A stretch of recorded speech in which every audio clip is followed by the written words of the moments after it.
dora doshiki nungba bro thangnai dema ang shisha chaye kuinang gradi ashu dora doshiki nungba bro thangnai dema ang shisha chaye kuinang gradi aini khaw tung na kaw taya shaya naima aba kono knaye nu thang gradi no ole apana kopi shaye paimi she la apana lama o bera paimi she no ole apana kopi shaye paimi she la apana lama o bera paimi she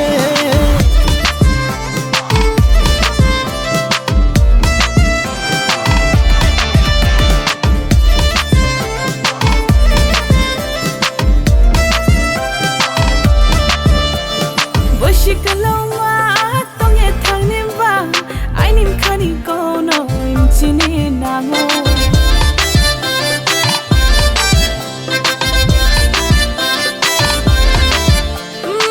Shikaloma tonge thangnemba ainim khani kono imchini nango lokhum khani hinge waiso ye tongfo lokhum mairang no raglini nango mui piwa shong chombai no mui prendo bai puno khatin ye toinai mui piwa shong chombai no shong shong ye toinai mui prendo bai puno khatin ye toinai no ole apana kopi sha e paimi she la apana lama o bera paimi she no ole apana kopi sha e paimi she la apana lama o bera paimi she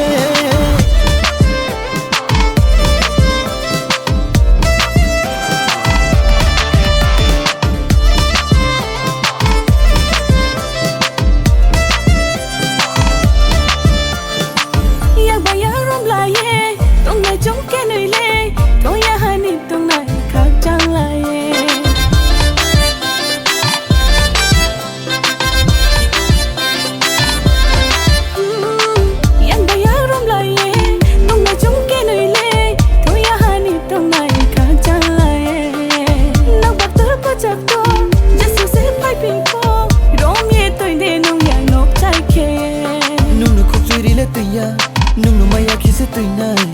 ani khani sharyau mana ani khani sharyau mana ani khani sharyau mana ani khani sharyau mana ani khani sharyau mana ani khani sharyau mana ashu dora doshiki nungba bro thangnai dema ang shisha chaye kuinang gradi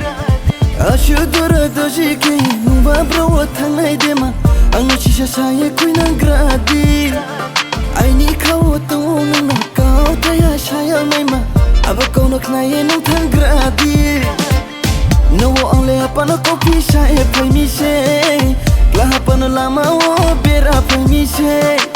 no ole apana kopi shaye paimi she